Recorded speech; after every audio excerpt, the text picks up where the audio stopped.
Assalamualaikum warahmatullahi wabarakatuh. Perkenalkan, nama saya Zidan Rahman Maulana dari kelas 10 KGSP 2, absen 36, asal sekolah SMKN 26 Jakarta Timur. Pada kesempatan kali ini, Zidan akan melakukan presentasi melalui screen record melalui handphone saya, membahas mengenai salah satu materi dari simulasi komunikasi digital, yaitu Petaminda. Nah teman-teman, sebelumnya kalian udah tahu belum nih Petaminda itu apa? Zidan ingin jelaskan sedikit ya agar kalian paham. Petaminda adalah suatu ilustrasi grafis yang konkret yang dapat menunjukkan bagaimana suatu konsep berhubungan atau terkait dengan konsep-konsep lain yang termasuk kategori yang sama. Petaminda ialah suatu skema atau ringkasan dari hasil belajar. Petaminda juga dikenal dengan peta konsep atau mind mapping. Petaminda merupakan salah satu cara visual spatial dalam bentuk kecerdasan beragam atau multiple intelligence yang sekarang ini sudah diterapkan dalam sistem pembelajaran di sekolah-sekolah. Pada kesempatan kali ini, Zidan akan mengupas tuntas nih mengenai Petaminda yang telah Zidan buat mengenai materi Microsoft Word. Dan tahu gak sih kalian bahwa Petaminda yang Zidan buat ini, Zidan membuatnya dengan Microsoft Word loh. Kalau kalian mau tahu caranya, kalian bisa lihat di YouTube ataupun di internet tentang cara membuat Petaminda di Microsoft.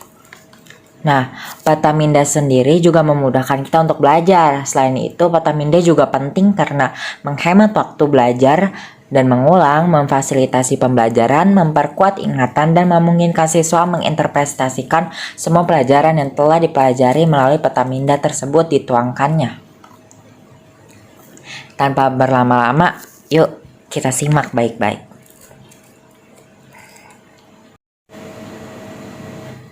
Seperti yang kalian lihat sekarang ini adalah salah satu Petaminda yang Zidan buat melalui Microsoft Word. Nah, kalau kalian mau tahu nih cara membuat Petaminda itu yang gampang itu kalau menurut Zidan ya. Nah, yang pertama itu tentukan terlebih dahulu bahan bacaan yang akan kalian pilih seperti tema ataupun hal-hal lain. Kemudian tentukan konsep-konsep yang relevan dan menarik. Urutkan konsep-konsep tersebut mulai dari yang paling inklusif sampai yang paling tidak inklusif atau contohnya. Kemudian susunlah konsep-konsep tersebut di atas kertas mulai dari konsep yang paling inklusif di puncak ke konsep yang paling tidak inklusif. Kemudian hubungkan konsep tersebut yang berkaitan dengan garis-garis penghubung dan memberi kata penghubung pada setiap garis penghubung tersebut. Kembangkan Petaminda yang telah dibuat tersebut, contohnya dengan menambahkan 2 atau lebih konsep yang baru ke setiap konsep yang sudah ada di dalam Petaminda. Itu adalah cara Zidan dalam membuat Petaminda. Oke, kita langsung masuk ke pembahasan Petaminda yang telah Zidan buat. Oke, kita masuk nih ke pengertian. Pengertian dari Microsoft Word itu apa sih? Microsoft Word atau Microsoft Office Word atau Word adalah perangkat lunak pengolah kata andalan Microsoft. Pertama diterbitkan pada tahun 1983 dengan nama Multitool Word untuk Xenix. Versi-versi lain kemudian dikembangkan untuk berbagai sistem operasi misalnya DOS, Apple Macintosh, SCO Unix, OS, dan Microsoft Windows. Kemudian kita beralih ke fungsinya nih. Fungsinya apa saja sih? Yang pertama yaitu membuat dokumen, 2 menambahkan konten dokumen dengan gambar, ketiga membuat surat, keempat membuat tabel, dan yang kelima membuat variasi dan isi dokumen. Sebenarnya manfaatnya itu ada banyak sih, bukan hanya ini saja, tapi Zidan hanya memasukkan 5 yang menurut Zidan itu sangat penting. Lalu pembuat Microsoft Word itu siapa sih? Pembuatnya itu yaitu didirikan pada 4 April 1975 di Albuquerque, New Mexico, Amerika Serikat. Pembuatnya adalah Bill Gates Paul Allen. Kita beralih ke komponennya nih. Jangan besarkan dulu ya, sebentar. Oke, sudah terlihat bukan? Nah, ada beberapa komponen yang terdapat di Microsoft. Zidan akan sebutkan satu persatu. Yang pertama, title bar atau komponen penunjuk judul dokumen yang dibuat. Yang kedua, kursor, komponen penunjuk di mana letak ketikan terakhir. Yang ketiga, quick access toolbar, yaitu komponen untuk mengakses secara cepat seperti undo, repeat, save, dan shape. Yang keempat, window management, yaitu komponen yang terletak di pojok kanan atas. Terdapat close, restore down, maximize, dan minimize.